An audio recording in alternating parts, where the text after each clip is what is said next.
Welcome to the Best Business Podcast, the podcast for established marketers, entrepreneurs, and CEOs, the ones who want to join me in my mission to create 200 new multimillionaires who solve world problems with entrepreneurship.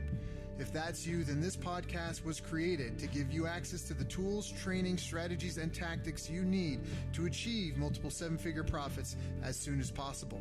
This world needs the best business you can build, so please get ready, open your mind, believe you can do this, and let's build a better world together for future generations.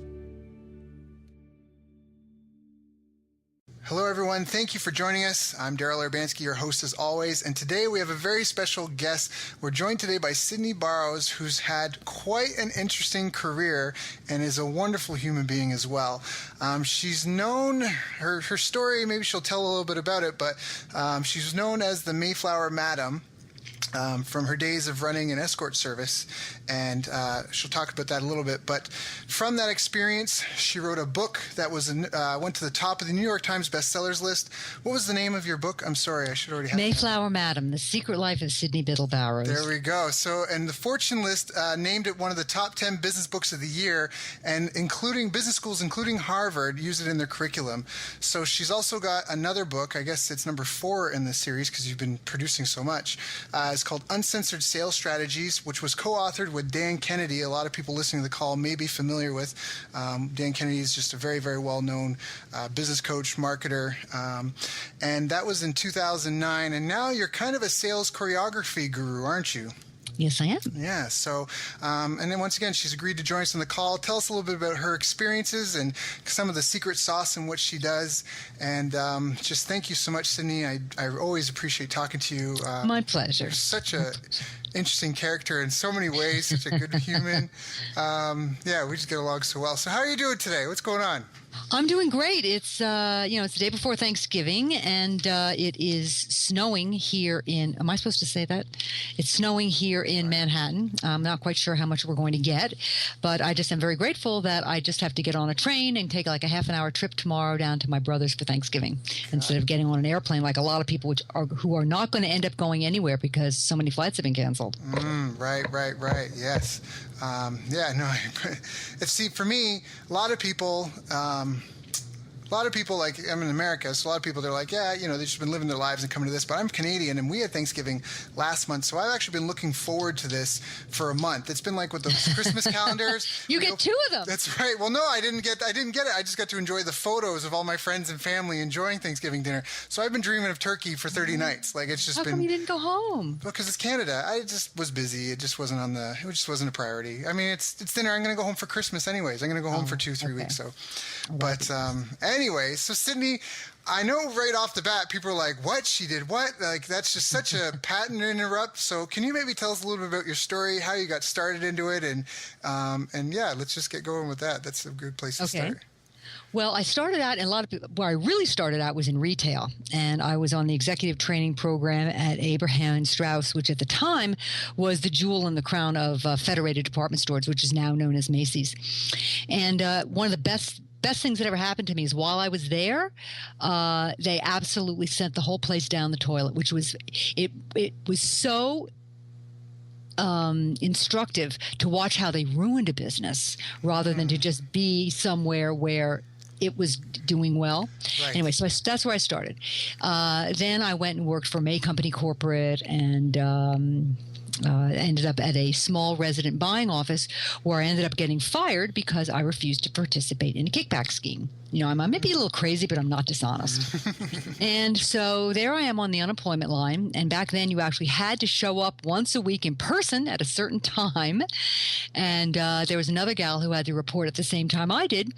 And because, being unemployed gets real old after a while. Mm-hmm. And, all your friends are working and you don't have a whole hell of a lot of money to do anything. Mm-hmm. And so we started hanging out together. And one day, are you getting feedback? No, we're good. I'm good. Oh, okay, because I'm hearing myself on a delayed thing. Okay. So anyway, one day it was my turn to go down to her apartment in Greenwich Village, and I walked in the door, and there she was unpacking a brand new stereo. And I knew she didn't have any more money than I did, which I think maybe was like $175 a week back then. And so, of course, I wanted to know where she got it, and she didn't want to tell me, which, of course, made me even more curious. I mean, I said, did it fall off the back of a truck or what? I mean, this is New York City. Can I get one too? And so finally, she stopped what she was doing and she looked at me very seriously. She said, Sydney, do you swear you won't tell anyone? I said, I swear. She said, I answer the phones for an escort service. I said, oh, what's an escort service? I didn't have a clue. So she told me what it was, and I went, oh, to myself, prostitutes. I know someone who has something to do with prostitutes. I mean, seriously, no, that was exactly my reaction. I was horrified. Right. So, but of course I was curious and fascinated, and just like anybody else, I asked her a gazillion questions. And, she told me she made $50 a night off the books, which back then was a hell of a lot of money. And so I said, what I think any impoverished person in a similar position might have said. I said, well, if they ever have any openings, let me know. Meaning for the phone girl, not to be a call girl. Right. So because I was pretty much the only person who knew what she was doing, I got to hear a lot about it for the next couple of months. And then one day, I'm sitting at home at my desk. I swear this is true. I was actually addressing envelopes and putting my resume inside them. And she called me up and she said, hey, Sydney, one of the girls in the office is leaving. Would you be interested in the job? Well, all of a sudden I had cold feet. I was afraid of the police. I was afraid of the mafia. It's one thing to say, oh, yeah, if they ever have any openings, let me know. Right. And it's another thing to do it. Right.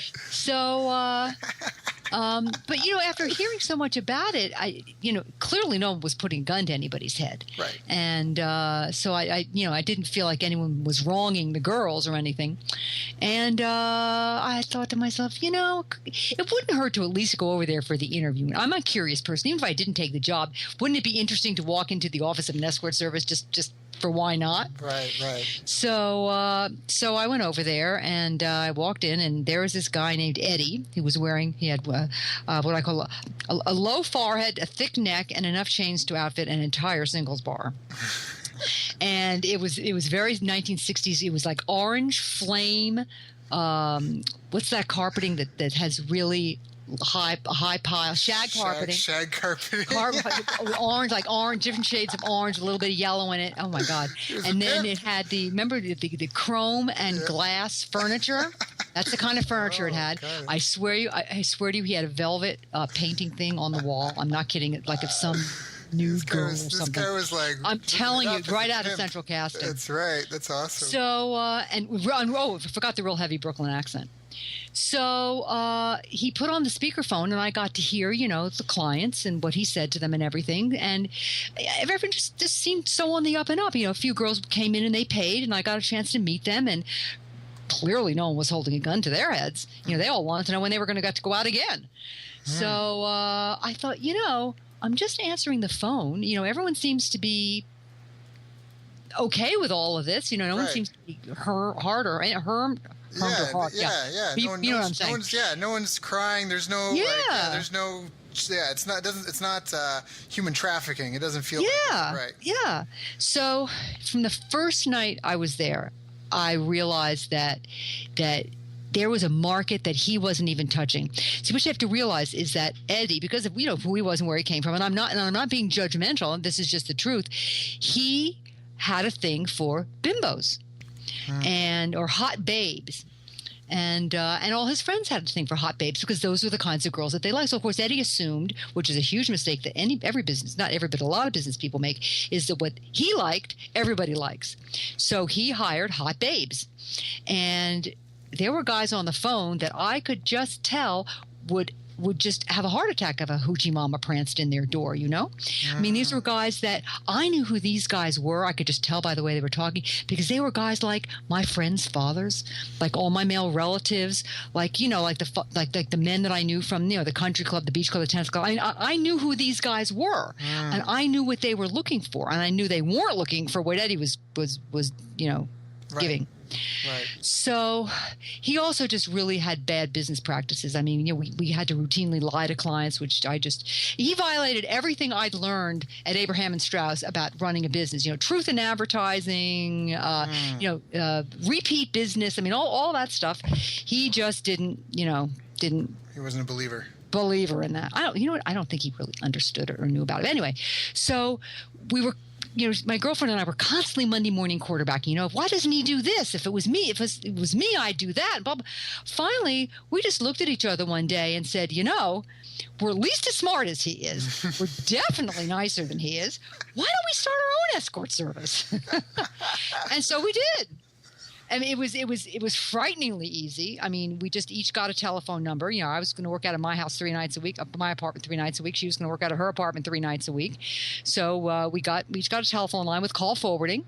We each got an answering machine, and that was based. Oh, and we took out an ad in where did we take out our first ad? Oh, Screw magazine. Now, if you think the name is vulgar and tacky, I assure you it's the classiest thing about it. Because, no, seriously. I mean, my favorite ad in Screw magazine, just to give you an idea of the caliber of ads that were in there, was a very blurry photograph of a girl sitting there with her legs in a V, and the headline was "CUM into my valley." Okay, that just gives you an idea of the caliber. So what we did is she happened to have gone to who's she? She was a graphics person. She created the most beautiful ad with all of this white space and like 2 borders around it and this beautiful font, and all it said was cachet, New York's most trusted escort service, because that's what was totally lacking in that business was trust, because these clients were routinely lied to, and you couldn't trust them. So New York's most trusted service, and then we put in our hours, which were like from 5 to midnight, and everybody else was open 24 hours a day. It was our position that if you wanted a young lady, or a girl, then after midnight you were up to no good. So we decided we weren't going to do that, and then we put our price in, which was like 4 times as much. I think we started out at $100. Was it $125 an hour, and everybody else was like 50 or 75, and just from the look at, and then it had both of our phone numbers, and that was it, and all this white space. So it just jumped off the page because all the other ads were like the Yellow Pages ads were really, really busy, and ours just jumped off the page. And like all good ads, not only did it attract the type of clients that we were looking to attract, it also discouraged the ones that we didn't want, because they realized that this was a much more upscale kind of more professional service. Well, not professional, but more upscale. I mean, let's face it. There are guys who are looking for CD. I remember Hugh Grant. I mean, he was going out with Elizabeth Hurley, one of the most beautiful women on the planet. And yet, what was he doing with that street hooker? No idea. But well, he was not doing what he should have been doing. So, I mean, he was, as far as she was concerned, he should have been doing it, but not as far as Elizabeth Hurley was concerned. Because nobody could understand, like, when you have Elizabeth Hurley to go to bed with, why would you? Because there are a lot of people who want a sleazy experience. Really? Oh yeah, people want all different kinds of things, but there are upscale men who want upscale experiences, and that ad very clearly screamed to them that that's what this was. And also because it had the price, anyone who couldn't afford that kind of money wasn't going to bother us either. Yeah. Now I just want to. That's what all good ads do. Well, yeah, exactly. And they discourage as much as they attract. Well, and there's some key things that you did. So you were selective in your clientele. Instead of coming in and try to undercut other people's prices, you came in with a premium product. You already knew certain things in the industry. Like, I love that Chris Rock says a comedy skit where he's like, I think if you get money out of an ATM after midnight, a psychiatrist should pop up to be like, do you really need the money? Because he's like, when was the last time you took out money at 3 a.m. for something positive? Like, Right. So I love that you brought that in. And exactly like you said, you took a look at the market as it was. You found a position where you could offer a premium price product, and you went for to a market that was not being served. Exactly, and there was nobody serving that market. I love that, because most people, when they go into a business, they're always trying to undercut other people, and the problem with that is that if you're trying to be the cheapest one, it's a race to the bottom, and that's something Walmart's struggling now, because they're where the lowest price is the law. Oh wait, that's not them. But anyways, they've got they're about cheap prices, right? Walmart's all about having those big discounts. But now the problem is that how do you maintain that? that. If that's your big competitive advantage, there's nothing stopping from you. Someone from being cheaper. Right. And even if they're suicidal, they're going to stay in business long enough to upset your apple cart. And so anyways, I loved it. And I wanted to expand on that a little bit because. But it's also, Daryl, about niche marketing. Yes. Because a lot of people try to be, and this, in fact, niches is one of my specialties. We just picked a very certain we wanted what I called straight, stuffy businessmen. We wanted guys who weren't available during the day because they were doing business. Right. We wanted guys who, weren't looking to stay up until all hours of the morning because they had a business breakfast the next day. Right. And, everyone else was was casting their net as wide as they could to get everybody. And I think a lot of businesses make that mistake. And that's one of the main reasons we were so successful, because we had a very narrow target market, and we just service that market, and we did it really, really, really, really well. Yeah, that's awesome. Now, but just because I'm sure people are kind of curious about the rest of the story. What happened? Did you write your book before or after? Because I know you had an issue. You got like a fine, and it was kind of a good for you for publicity. But what was the whole fallout that came? Okay, so what happened was eventually New York's Finest caught up. That's what we call the police here, New York's Finest. They caught up with us, and at that point it was just me because she had left a few years earlier, and they busted us. And only to later publicly concede that it was the most honestly and well-run business of its kind ever operated in New York City, which was a nice compliment, but a little too late. And so then what happened was I was hoping to go through the whole thing under my the name that I used for the business, which is Sheila Devon, but this old boyfriend.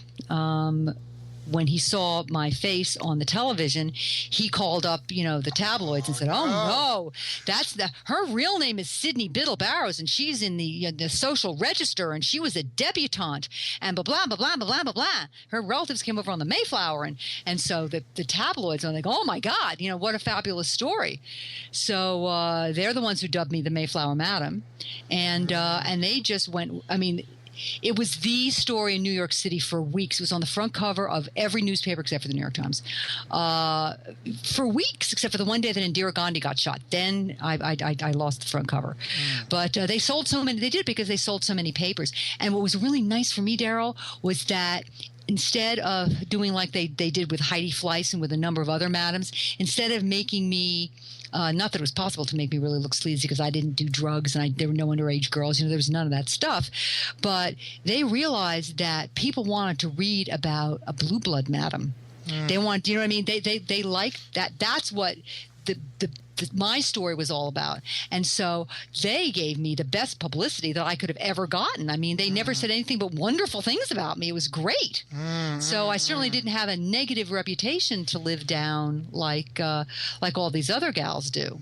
So I was very fortunate in that regard. And we had to talk about this because when we first met and started talking, I was just curious. Like I'm not very much interested in that industry myself, but I was just curious about what's the experience for that, because I couldn't imagine. I remember you talking about the differences. You had rules in place, like girls would get paid regardless of what happened, so they could turn down anyone they wanted. Like, can you just because I'm sure I don't know if there's any business application. Well, I think maybe there is, but just for pure sadistic curiosity, can you just explain some of those things that I asked you about, like just the different rules? I was just so fascinated to hear, because it's so taboo that it's like a train wreck. You can't not look. Right. Well, it just so happened that for us, we had two constituencies. We had the men and we had the young ladies, because you, of course, want to attract the best young. And that's another thing. I always called them young ladies. I mean, sometimes I called them the girls, but to a client, they were always the young ladies, because that's psychological sales choreography, which is another one of my areas of expertise. Is when you use the term young ladies, it makes them think about them differently than they would think about if you just call them the girls. So they were always the young ladies, and I always referred to them as the young ladies. And so we were looking to attract the best young ladies, and the kind of young ladies that our clientele wanted to see. They were not interested in some gum-chewing broad from Brooklyn. They weren't interested in someone who rolled out of bed at 4 a.m. and hooked for a living. No. Or 4 p.m, rather. They were looking for girls that were nice girls that were like kind of girls that were like their daughters. I mean, just not because they were looking for their daughters, but you know what I mean, nice girls. So I had to run my business in a way that those kinds of girls would want to work for me. So rather than have them, let me tell you what our ad said. Our ad said instead of girls, earn lots of, and then a whole line of dollar signs. Right. That's what the ads for all the other looking for girls were.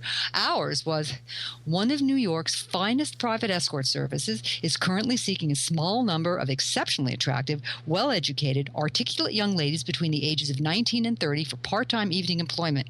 Fluency in one or more foreign languages, helpful but not required. Now, what kind of girl is going to answer that ad? Right. So we got the best of the best. And I had a whole training program for them.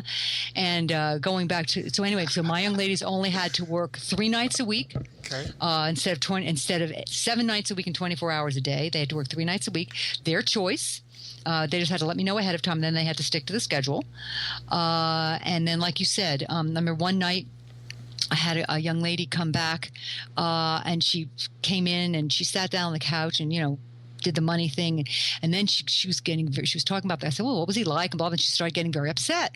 And I said, well, what's the matter?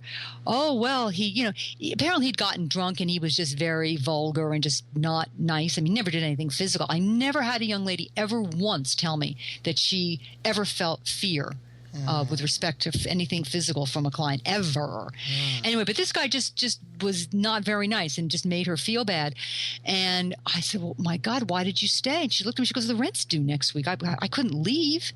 And I thought to myself, oh my God, these girls are going to feel they have to stay somewhere, even if the client's not being nice to them, because they need the money. So immediately, without even asking my partner, I said, you know what? I said, from now on, anybody who's not comfortable with a client, no matter how long they've been there, you get up and leave, and I will pay you. And even though it very rarely happened, for no other reason, we had really great clients, it was really nice for the young ladies to know that they had that option. Another thing, all other escort services, they send you to someone, they expect you to stay. They don't care whether you like him or not. With us, if you walked in the door and, either right away or after a few minutes, you just realize, this just doesn't work for me. Yeah. Yep. Like, for instance, I had a young lady, Lindsay, blonde, tall. She was a model, and she walked in the door, and there was this little man with, one of those Arab outfits on, with the scarf thing with the black band. You know what I'm talking about. And he was dark, and she just took one look at him and said, I don't think so. So she, they always give us a call when they get there. And so I said, is everything okay? And she said, no, which never happened. So I was like, whoa, okay. So I had to start asking questions. First of all, I was always, is it him or is it you? And she said, it's definitely me. Well, she didn't say that out loud, but anyway, she let me know that it was definitely her. No, there wasn't anything wrong. So I said, is there anything wrong with him? Can I send somebody else? Absolutely, she said. Okay, I said, well, so you leave. Tell him that you're not feeling well. You leave, and have him call me right away. And then when you get downstairs, go to a payphone, because there were no cell phones back then. Go to a payphone and call me. Tell me what's up. So I sent him another young lady. Her name was Elise, and they loved each other. He was in town for like a week and saw her almost every night. That girl made a fortune. So there was nothing wrong with this guy. Lindsay just didn't work for her. Right. So that's another thing I did. You don't have to stay with anyone that you don't like. So it's almost like a matchmaking service as well. But what I like is just, again, it's just so different to it. The legitimacy, the care of your employees. And honestly, it's just better service for a client, right? I mean, because it's I guess everyone's different, but I know for myself, it's an intimate thing, and it would ruin it would just totally, like, I just wouldn't be able to do anything. If she wasn't into it at all. So I think that there's a lot of benefit to that too. Yeah. Well, what was nice is it made the clients feel good to have the girls say, oh my God, I see the most wonderful men. Sheila's the most wonderful person to work for. She's so good to us, blah, blah. The clients like hearing that. And it was fun for the girls to hear, oh my, you guys are so far and away the best. There's no other agency that even touch it. And that made the girls feel good. So, I mean, I still hear from some of them, and almost, I have yet to speak with anyone, and maybe it's just because they haven't called me, but I've yet to speak to anyone who wishes they hadn't done it. Everyone said, it was just one of the most interesting, fascinating times of my life. And what was so interesting is that most, they were all pretty young. I wouldn't hire anyone under 19.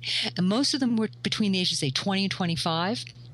Because I have a lot of college students, aspiring dancers and singers, people who wanted to be on Broadway and stuff like that.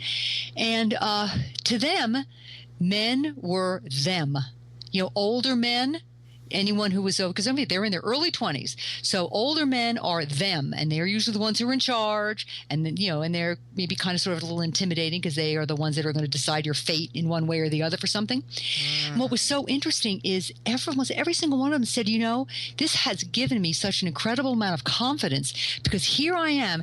This guy is an international businessman. We had people who worked for companies or who owned companies, ran companies that you have heard of. I mean, we're talking about big multinational companies. We're talking about major diplomats from just the top of the top Wall Street people. We used to have something called a celebrity board, and if anybody saw, like in the Wall Street, I have one girl who actually was a stock trader, and so she read the Wall Street Journal. But whenever anyone, I used to read Newsweek, and if anyone ever saw a photograph of one of our clients, they cut it out and we put it on the celebrity board. Of course, everyone loved seeing a client who was on the celebrity board. Right. So anyhow, but what these girls said is, and here these guys are, they're paying me. It's like, they're paying me to come and spend time with them. And so not only was that like, whoa, but they realized that these guys were just normal, nice, everyday guys, just older than the guys that they dated. You know what I mean? That there was nothing really to be intimidated about. And it gave them a kind of confidence to really go out in the world and feel very differently about, the people who were in charge kind of thing. So that was very nice for them. Very much. Now, I wanna just also talk about, because I asked about what does that do to a woman and her psyche, and you had some interesting things to say that, because it was very empowering, but you also said that for some It's a good word, empowering. Well, because especially at the time of the age, you were talking about like where women were, that it wasn't entirely equal at the same time, so it was just Nope. huge, so that, but you did. I feel like I don't want to be necessarily purely endorsing it. It is one of the oldest professions in the world, but I also wanted to just kind of put some disclaimers or warnings out there that that's not every girl's experience. Absolutely not. Absolutely not. And the thing that broke my heart, Daryl, more than anything else was having girls come to me for interviews and they just weren't pretty enough. And I knew, and I couldn't hire them. I mean, it was terrible. And I felt really badly about it because they were really nice and they just weren't pretty enough. My clients would say, wait a second, what happened to their standards? Because being pretty was the most important thing. And I knew these girls were going to go work for someone else anyway, and that they weren't going to be treated well. And honest to God, it broke my heart. It really did. Yeah, you say they wouldn't be treated well. So what does that mean? Well, that means that if they went to see a client who they weren't feeling comfortable with, they'd have to stay anyway. It meant that the client would be lied to about what they looked like. So if the client was expecting a tall brunette with long hair to walk through the door, and a short redhead with short curly hair walk through the door, the client wasn't happy. And takes it out on the girl, which is not her. They'll tell the guy, oh yeah, she'll be there in a half an hour. An hour and a half she walks in. Later she walks in. Well, they're not happy about that. So, and then if the client pays by credit card, a lot of times the agencies wouldn't pay the girl, or they'd make them wait so that they couldn't quit. They'd make them wait like 3 or 4 weeks to get paid, so that it kept them from quitting. I paid the girls that night. Right. I paid them that night, and if something happened with the credit card, which I'm trying to think if we'd ever had a problem with the credit card, not that I can remember, or if a check didn't go through or something, those girls got paid anyway. Right. With the other agencies, oh no, check didn't go through, or he stopped the credit card, so you're not getting it. That's not right. They went out there and did the job. They deserve the money. So, that I knew that that's what those poor girls were going to be getting into, and it really broke my heart. Yeah, well, and that's why I wanted to bring that up, because we're dealing with more. I mean, people can think what they want about the trade, and again, I don't want to necessarily sound like I'm endorsing it all, but I think that there's a lot of business lessons to be heard, and it's a very fascinating story for sure. But just that you provided transparent. I don't know if transparency is the right word, but you brought integrity to an industry that lacked integrity. You found an area in an uncertain underserved market to sell a premium product. You made it a better work environment. You raised the standard. I mean, even like you said, that you were praised for having the best run operation of its kind. By the police. By the police, okay. So, and they see a lot of that kind of thing, so they'd probably know. Well, another thing I think it's really important is that most businesses don't take the time to train their employees. They just throw them in, and the person who's leaving or someone else who isn't all that busy at the time, I had a very rigorous training program. As a matter of fact, I'm sorry, I actually have a product that on one of the CDs is a recreation of the training program, but that's another story. Anyway, so they had a training program. They knew exactly what was expected of them, and people don't. Same with the phone girls. Oh my God, you don't even want to know what my phone girls had to go through to work for me. But the thing is by the time they got done, they were doing everything the way they should have. What businesses don't realize is your employees don't have the same vision as you do. They don't have the same standards that you have. You might think, answering a phone, everyone knows how to answer a phone. No. Or they might not be answering the phone the way you want them to answer the phone. They might not be saying, oh yeah, she knows what I do. But how are they explaining it? They might not be explaining it the best way. I mean, I've had clients, I go and I sit next to the receptionist desks and I listen to what they're saying, and it's like I'm looking around for the Xanax. It's terrible. So if there's another thing that's really important that people have to realize is you have to train, especially your frontline employees, people that are actually dealing with the prospects and the clients. They're your frontline people. They have absolutely got to know what your standards are, what you expect of them, what you expect them to do and not to do, how far you expect them to go to make a client happy, how they should explain the pricing, what it is that you do. You very, very, very rarely see that, and it's critical. Okay, that's not good. Anyway, so that's another thing that people just don't do. They don't pay attention to training their employees properly. Right. And they don't treat their employees really well. When you treat your employees well, they'll do anything for you. And it's like if I had a night where like two people for all of a sudden couldn't work, I could call somebody who wasn't supposed to work that night, and unless she had other plans, I could say, God, is there any way that you could work tonight, because I just don't have enough people. And almost invariably, shit. So the important thing is to train your employees so that they know exactly what's expected of you. And now, happy employees are nice to your customers. They have nice things to say about you and the business to your customers. They're happy to come to work. They'll do extra things for you. It's really important to be good to your employees. Yeah, and I like that the emphasis on that, because that's the other side of it. It's the emphasis on employee training, and then also taking care of them, because now we live in a society where, wages are low and expectations are high, and a lot of businesses lack proper customer service, let alone training customer service. I mean, I know I'm training at a gym. I'm not going to say too much, but I'm training at a gym, and I've already they just got a new trainer, and I'm so grateful, because it was a 1-year contract, but I was just going to bounce anyways, because it was just really sub-satisfactory. And now their only blessing is that they've got a gifted person. But the problem, if your business depends on gifted people, is that if you don't have gifted people, then your business suffers. And then all of a sudden, and if you don't treat the gifted people well, they're going to leave. Right. And also that means your business depends on them. Whereas I feel that for you, sure, gifted people would be great, but I think that your training system, it sounds like that you could take almost anybody and at least have them be above par.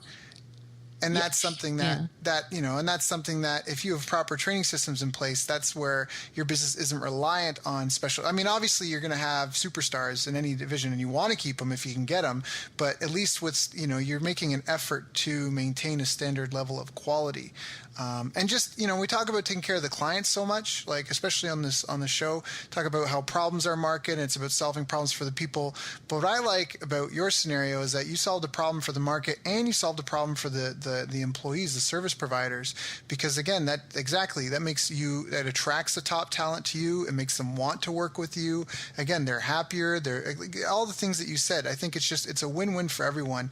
And remember, that's what business is really supposed to be about. It's about serving people, and I just love that. And the other part that I love is that the business you built, because so many people that get into business, they are the business. But for you, you weren't the business. You really, when you describe in the language and how you talk about it, you were a real business owner. You were choreographing the sales. You were, right? Like you were involved. You had other people going out delivering the service. Like you weren't, it wasn't you that was doing everything. You weren't answering the phones and seeing clients and like all this other stuff. So anyways, that's all. Just one last thing I want to say about employees, pay them well. Every other agency, they split 50-50. Sometimes they only gave the girls 40% and the agency kept 60%. And sometimes you even had to tip the phone girls on top of it. I gave my girls 60%. They got to keep all their tips. They did not have to share them. If they even brought a cup of coffee to one of the phone girls, I would fire them. Because I don't want any phone girls feeling that they owe someone and they'll give someone a call that, that they're not the best person for the call, but this person's become their friend and they bring them things. And it was interesting. Girls from Iron Curtain countries always used to try and tip the phone girls really well. Right. And I told them that you cannot do that. I will fire you and I'll fire them if I find out they've taken it. So pay people well, because it's so important that people feel valued. They'll just do such a better job. And in this day and age, everyone tries to get everyone for as cheap as they can. And as soon as the economy starts getting better, if they can get a better job that pays even just a little bit better, they'll leave because they don't feel valued by you. And, it just... People don't pay enough attention to their employees, I guess, is the bottom line. No, and I think that's a really key component to it. Because team, we've talked a lot about the importance of a team and having good people and a good team. And so, no, you just described things that I think can help encourage that. So, now, what were some of the challenges? I mean, you've obviously It was illegal. Well, yeah. But I mean in your business career. What have been some of your greatest challenges in your business career, and how have you? Overall. Yeah. Okay. Well, first of all, I don't have a college degree. I don't have a 4-year college degree. My father's attitude was, you're a pretty girl, so much man will marry you. Why should I spend the money to send you to college? And we hear that today, and it's like, oh my God, how could someone do that? But back then, it was not that unusual. So I ended up at the Fashion Institute of Technology, which is a 2-year school, so I have a 2-year degree. But back in the 80s, that was when the MBA, everything was MBA, and forget it. If you didn't have a 4-year degree, that was bad enough. If you didn't have that wasn't good enough. If you didn't have an MBA, that was a huge challenge to me. So if there's one thing that I would tell anybody is, depending on what you're going to do, if you're going to go into business for yourself, as long as you are educated enough to know how to do what you do well, you don't necessarily need a degree. But if you're going to go work for a company, which I'm assuming that I guess probably none of your people are going to do. So anyway, no college degree was a problem for me. And then after this whole thing happened and everyone knew who I was, I could get an interview with anyone, but no one would give me a job. That was a real problem. I mean, everyone said, I admire you. I know you're smart enough. You're someone who would just fit in really well here. I'd love to have you work for me. I know you do a great job, but our investors or our clients or, are this or that, if they found out you were working here, would just, they'd sell all their stocks and they wouldn't do business with us. I mean, everyone had all these horrible ideas about what would happen, or what might happen. Whether or not it's true, it doesn't matter. They were afraid that it would. So that was a terrible problem. I really lived really close to the edge for quite a number of years there, because I finally ended up changing my name. I should have done it years sooner. Really, eh? Yep, years earlier. Yep. So that was that. So what would you recommend anyone that's going through struggles in their business? What would you recommend to someone who, well, I don't know if that applies, so if someone's hitting a wall and you're saying, well, because let's talk about the degree thing first and foremost. I think in some and when is it applicable and when is it not applicable? Well, I mean, let's face it. I had no business background at all. Fashion Institute of Technology, come on. Right. And yet I was very, very blessed to somehow just instinctively know what the right thing to do was. And there are people out there like that. And I'm not saying there's a lot of them, but we are out there. And then there are other people. I mean, there are people out there who are saying, well, you really shouldn't go to college. This guy, all you have to do is you can start a business in your garage and blah, blah, blah. Because there are a lot of very successful people these days who never went to college. I'm not advocating or advising that. But I don't think people should feel that, oh my God, I have no chance at starting a successful business. If you're going to be an entrepreneur, it's not like you're looking for a job where people are looking for someone with degrees. So as long as you know what you're doing, and if you don't know what you're doing, let's say that you're someone who I think it was Facebook that Mark Zuckerberg realized that he was good at what he did, but that he had no idea how to run a business. And he just went and hired some real high-powered executive to run the business. A lot of designers do that, like Calvin Klein. He didn't run that business. He just did the designing. He had Barry Schwartz run that whole empire and create that empire. So it's important to know when you're not good at something and when you need to hire someone who is. Yes, I like that. I like that a lot because that's exactly it. Play in your superpower. That's a tenet I have in my company. We all work in our superpowers. So I forget how it's worded. Let me go over and take a look. I have it written. But we use our superpowers daily so we do better work, which to us is play.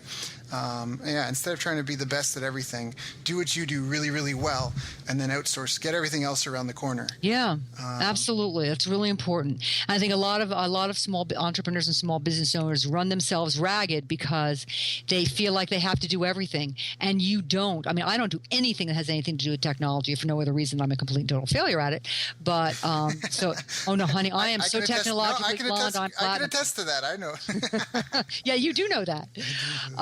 So I have someone do that. And, you have people that you outsource things to. And it's hard to do because your business is your baby. And you feel no one could do this as well as I could. Or by the time I teach someone how to do it, I could have done it myself, which is true. But eventually, once they learn how to do it, then they can do it on their own and you can go off and do other things.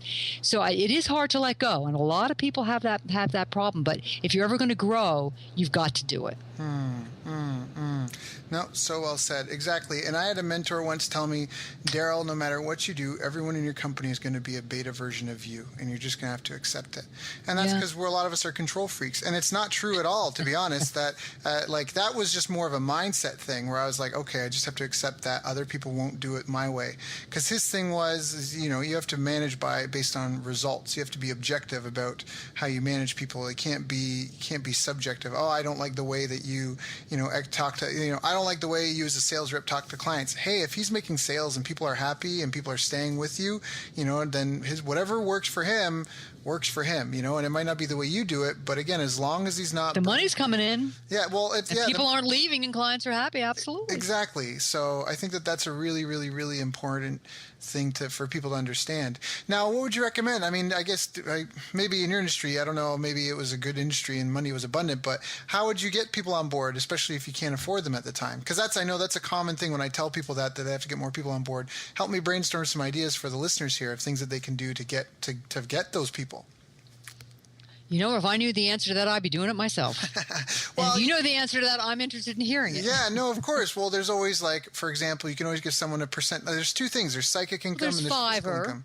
So, well, yeah. There's things you can get on Fiverr for $5. I mean, anyone can afford $5. Right. So but that's true. And the other thing is there's all sorts of alternatives. You can take someone who's got, everyone either has time, knowledge, or money. And so if you've got a lot of money, then you can just spend the money and get someone on board. But if you don't have the money, then you have to put the time into somebody else so you can get someone at a price you can afford, but then you have to trade them up.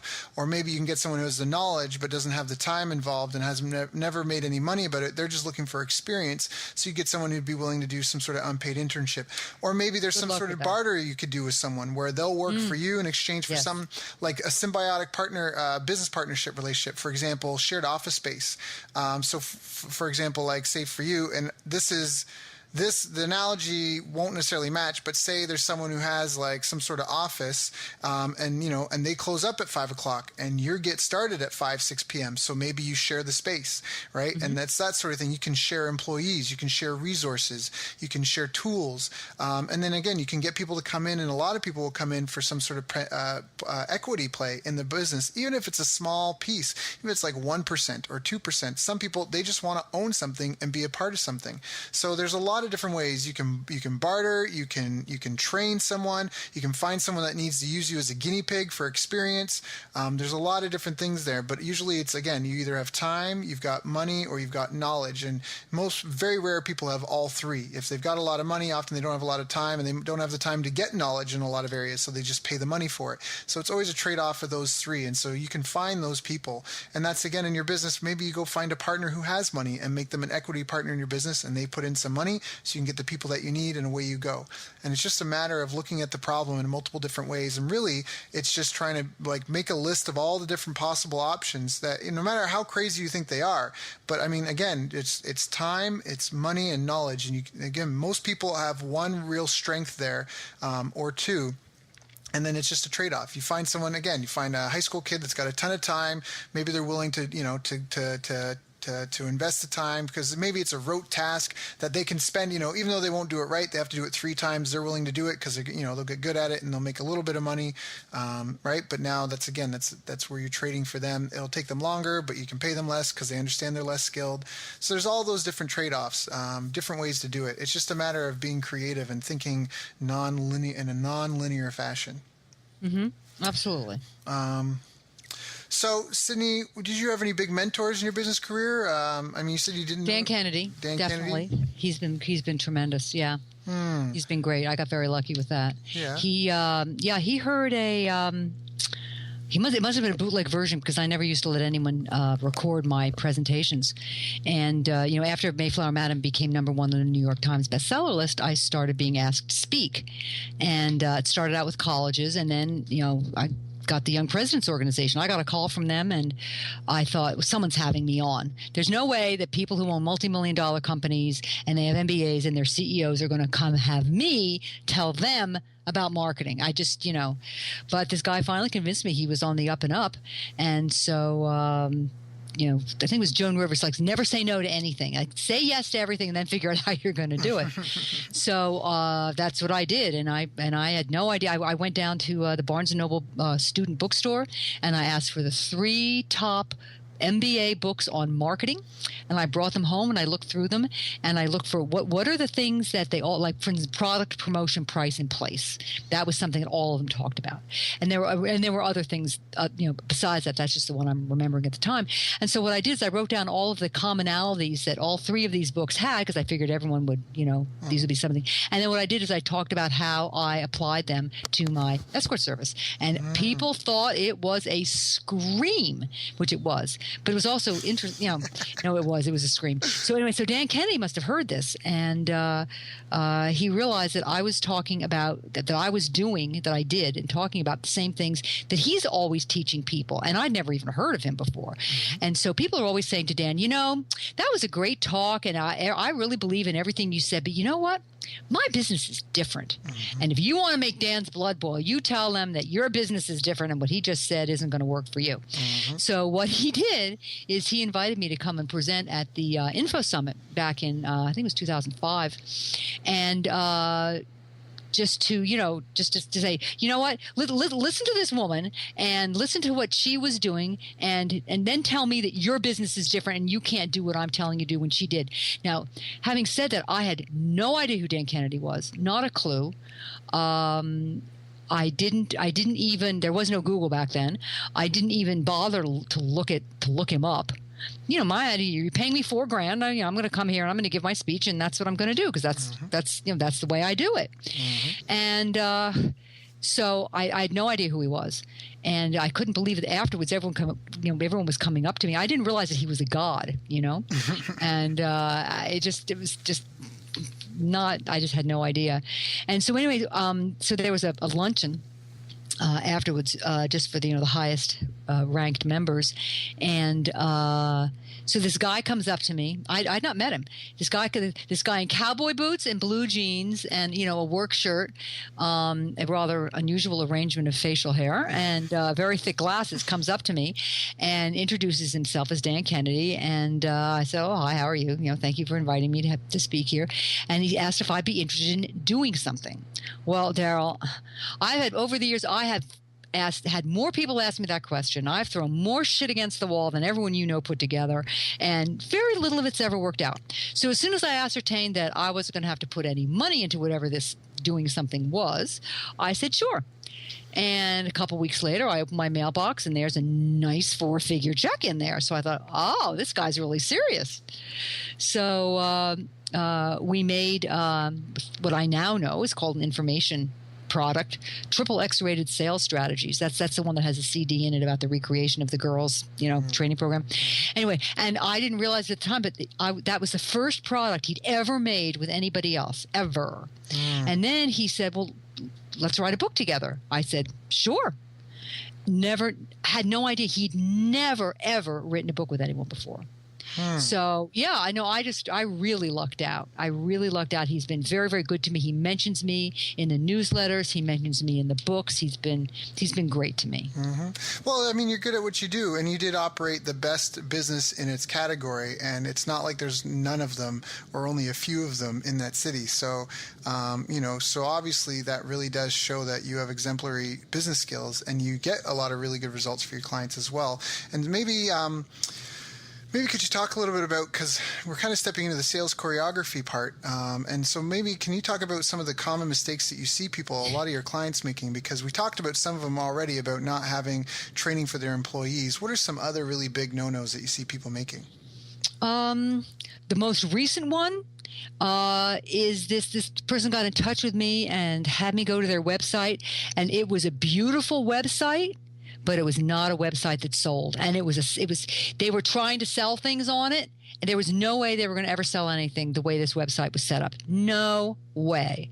And I explained it to them, and I told them, I'm happy to walk you through, tell you what you can do if you give me money, which of course I didn't say, but that was implied. And they said, "Oh, well, thank you very much." And I mean, it was beautiful. I don't deny that for a second, but no one was ever going to buy anything from it. So pretty websites versus websites that sell, that's something a lot of people make the mistake about. Another big mistake people make is that they don't look at things from the customer's point of view. They have these processes. They have these things that their customers, that their employees are supposed to do. And anyway, they don't think of what that's like from the customer's point of view. A lot of people run their businesses in a way that's convenient for them. For their employees, but it's not convenient for the customer. And that's a huge mistake people make that they just don't realize. Another thing is when we talk about sales choreography, I work with a lot of people who, they want to raise the price of their product, of their program and their product or their service. They want to create something new. What most people don't realize is that just by adding an experience, you can add, you can charge more money. You can use it as part of your USP, your unique selling proposition, which is another one of my areas of expertise. They all go together. Niche marketing, USP, sales choreography, all that sort of. They're really the customer experience. They're really all part of one big thing. They're just one piece of it. And it's all really important, and people don't understand it. They just don't understand. Can you explain what do you mean by adding? Like, how do I add an experience to my business? Okay, so let's say you're a lawyer, and you want to stand out from all the other lawyers, and you want your clients, to love you and to not jump ship and blah blah blah. What is and this is one of the ways that people can figure this out. What's the number one thing people complain about lawyers?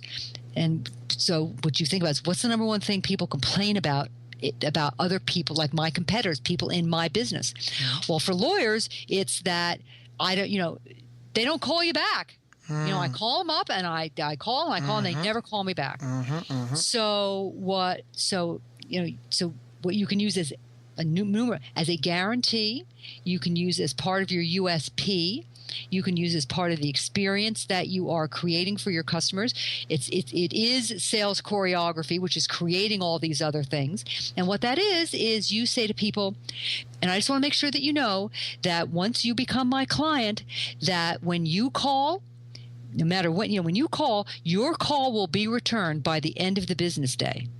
Now, Daryl, notice that I did not say I will return your call at the end of the business day. So what you do is you get Sally, and who's your you get somebody in the office to get on the phone with whoever and say, I gave your message to to Mr. Harvey, and he's doing in depositions today, and he's in court, but I gave him your message, and he told me that he would like to call you back when he's done with yada yada yada, and that he will be able to speak with you. Let's say we're talking about a Monday. He'll be able to speak with you on Thursday. And so now all of a sudden the customer feels heard. That's another big thing, that people don't feel heard. So the person knows that they were heard. They believe that Mr. Harvey has been told about their problem, which may or may not be true, but it doesn't matter. They believe it's true. And they got a call back, sort of recognizing that, just validating their issue, their problem, and the fact that they need help. And that's something that that's sales choreography. That's giving your customers an experience. That's a value that you could probably get away with charging a little more for. If you're somebody who has you could offer some kind of customer service, like if you have problems with your gizmo that I sold you or whatever, here's a private number only for our clients or our customers, and you call it, and somebody will get back to you within 24 hours or whatever time frame. 2 hours is even better, and we'll help you with it. You can charge more for a product.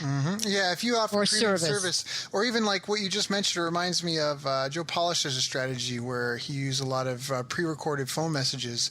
So especially like product delivery, when you get the product, there's a sticker on it, and it's like a welcome message. And then when you call, it's a welcome message from him, and then you hear a bunch of testimonials, and I think there's some sort of offer for a bonus, and and that's just creating a better experience as opposed to just I pay my money, I got what I expected, great, just going over. It's under promising, over producing, which is just it's unfortunate that it's just not more common than it is. But I understand what you mean. Just creating a sensory experience somehow to create a more encompassing experience versus just like you said, versus just collecting dollars and being done with it, or like Eddie, where all he cared about was his bimbos and whatever. Like he didn't really want to build a business or build a community where people were. Well, he did, but he didn't know how. Well, yeah. Well, but here's the thing: it's still shame on him because libraries, coaches, other people.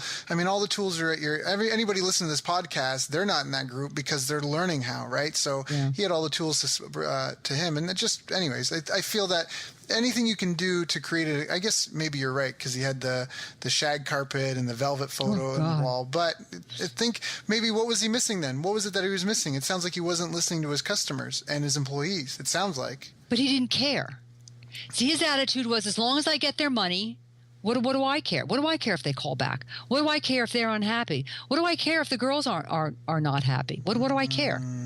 See, the people just don't care. Right. And even as a coach and a consultant, one of the things I do is with every except for my 1 hour program, is I offer emergency phone calls.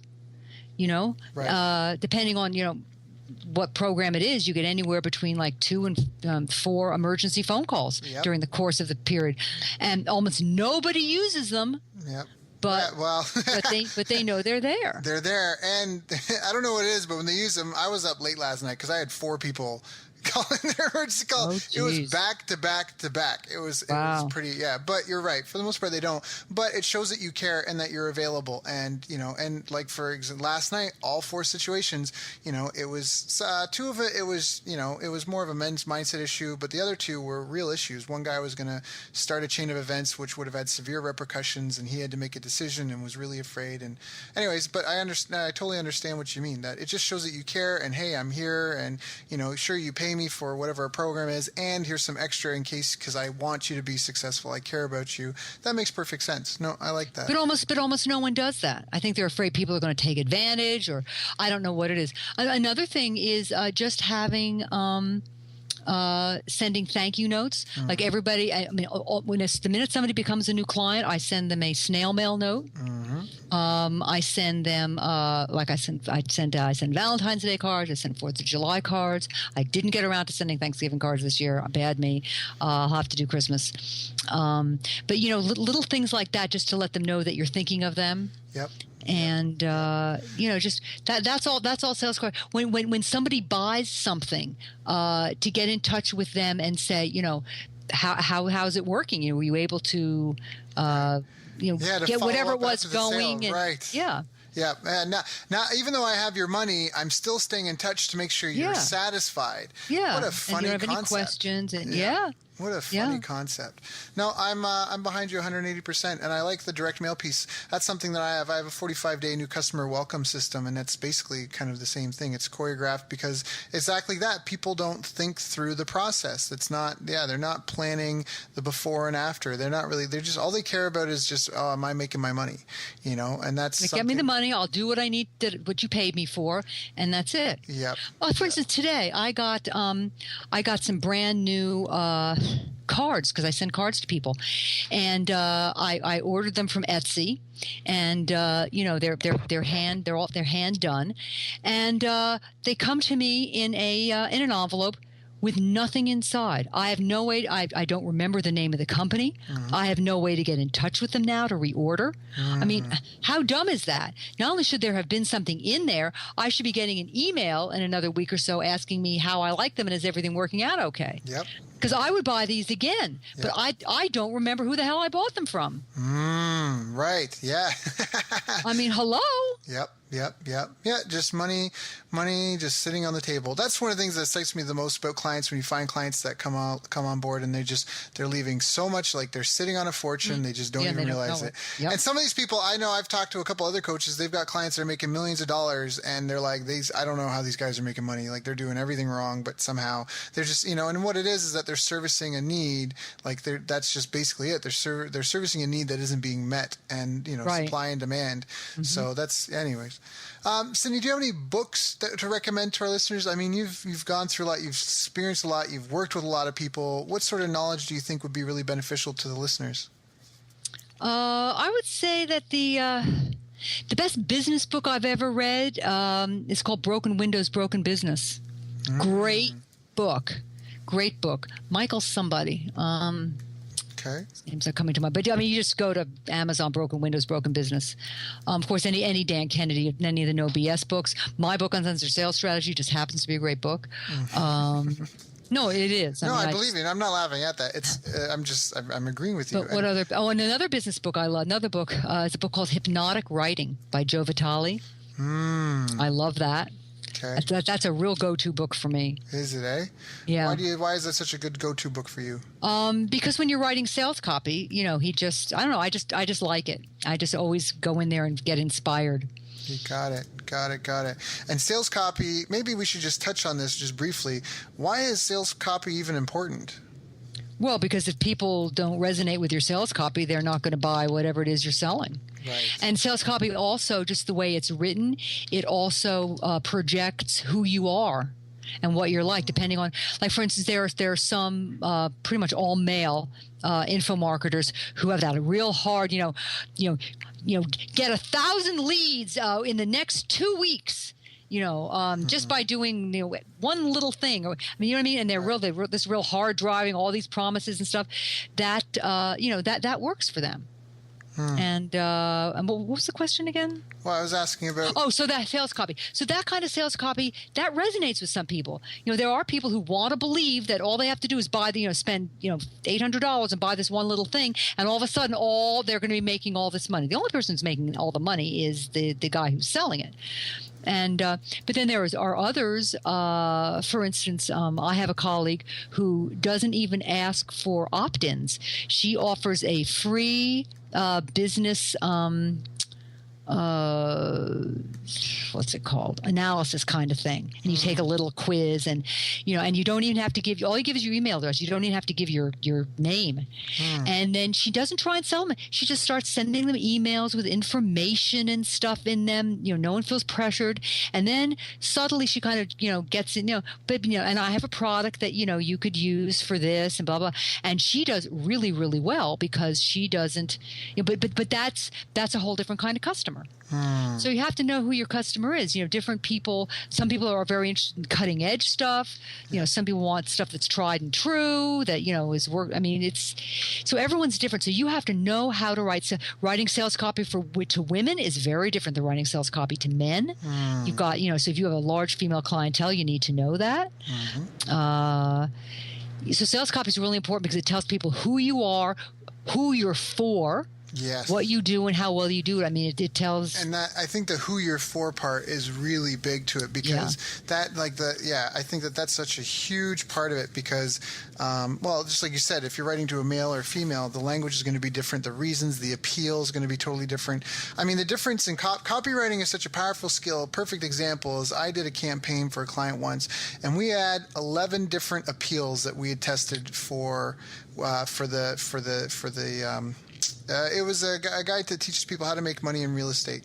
And we tried 11 different appeals. And out of all 11, 2 of them were phenomenal. And the number one, so 2 of them were phenomenal. The number one was 1,000% more response, got 1,000% more response than the number 2. And the number 2 ad got, I think it was 10 times better response than any of the other ads. And it's the process of going through copywriting because if you know which appeal, if you know what, like the pain point, what the thoughts are that they're thinking, the messaging that they want, it's so important because that, again, it's the communication. I learned something when I first got into teaching. It's that it's not what you say, it's what people hear. And I think it's the same thing. And that's the power of copywriting is that's why it's so important because that's exactly it. It's not necessarily what you write because you can pay someone to write some pretty words and all that professional speak, but it's not what people hear. It's not how people write. Like people filter out so much of that. Anyways, yeah, we'll go into copy on another call. But Sydney, we're almost at the top of our interview here. What are you working on these days? What are you really excited about? The thing I'm most excited about is a couple of weeks ago, a colleague got in touch with me and he is doing a business makeover show. And he's got the funding, he's got the producer, he's got everything. And he wanted to know whether or not I wanted to be one of the makeover people on the team. Isn't that fabulous? That's very fabulous. That's very fabulous. That's so, awesome. If people want to know more about that, if you opt into, if you go to sydneybarrows.com and opt into my list, I'll let you know, when it's going to be on. And that's SYDNEYBARROWS, sydneybarrows.com. Right. That's awesome. Yeah, that's excellent. I know we talked about that before. I'm glad that that's coming to fruition because it's exciting. Yeah, it's very. Of course, it's taking longer than we're going to start. We're going to start taping in November or December. No, not happening. It's like when people start a business. I do a lot of startups. I work with a lot of people who are doing startups, and I've done a number of them just for my own self, but. People are it's unbelievable how unrealistic people are when it comes to starting something new. They just don't know how to do it, and they go about it in all the wrong way, and they end up losing money. And I'm not surprised when I hear that a very large % of businesses, new businesses fail. It's because they don't get it right from the get-go, and it's so important. I mean, you just can't believe what the ideas that people have about startups. I know. And by the time I'm done with them, they say, "Oh my, this never would have happened if it wasn't for you. I would have never known any of these things. I would have done X, Y, and Z." Yeah. I said, "Yeah, I know." And I would have failed and lost all my money and never been here. Yep. So that's really important if you're going to start up, to start it out right with some. Yeah, and that's a good, like, that's a great win for us and our clients, but it's also something that we fight against because people don't know what they don't know, and it makes it difficult for them to be like, look, I understand that you're walking down a dark alley and you're afraid that there might be like hooligans down there, that I'm leading you, but you just have to trust me that, you know, I'm leading you to greener pastures. And, you know, and of course you can't necessarily guarantee results for everyone, but that just, you're right. There's so many people that are so crazy. You mentioned it's Thanksgiving. I have a friend, she was trying to plan some sort of Black Friday promotion. I asked her, she was asking me for some help on it. And of course I was willing to help her out. She's been a very dear friend to me, and when I talked about sharing resources and that, she's been very good that way. And so I was helping her, and I was like, well, how much money do you want to make? And she's like, well, I don't know. And she's planning on putting in like 2 weeks worth of work to get this promotion going. And then we did some number crunching, and we realized that she wouldn't even make $10,000 if she did it. And then, you know, compared to some of the other stuff she could be doing. And then it was like, oh, like Black Friday is great, but that approach won't work very well. And because it's just a one-day event, she'd be much better on doing something that she could promote for longer. Yes, absolutely. But it's just you know. You're right. No, your first sentence right. You don't know what you don't know. Yeah, and you do better when you know better. Oh, yeah. No, people would do the right thing if they knew what to do. They just don't know what to do. Right. And because they don't know that they don't know what to do, what was it? Dick Cheney? There are known knowns, there are known unknowns, and there are unknown unknowns. Right. And the unknown unknowns are the things you don't know you don't know. Yep. Yeah. And they're the most, that's the thing Jim Rohn says, ignorance is not bliss. Ignorance is pain. It is failure. It is death. Because if you're ignorant to the things that can harm you, they're going to harm you. Yep. So, no, that's why, again, that's part of why I started this podcast, because I have a mission to create 200 new multimillionaire business owners who solve world problems with entrepreneurship. Part of how I want to do that is interview great people like yourself and get that knowledge out into the world, because I really, you know, like, again, good businesses solve world problems and make this world a better place. We've got some real big chips stacked against us with global warming and all these other things that we have going on. It's, you know, we need people to come up with solutions, and we need to support entrepreneurs as best as we can. So thank you so much for your time today, for sharing my pleasure. Very interesting story and knowledge. Again, if anyone wants to get in touch with her, it's Sydney, Sydney, Barrows, Barrows. And if you do want to reach out, you should probably reach out now, because I'm sure when she's on TV and that, they probably won't have time for anyone. And my rates are going to go up.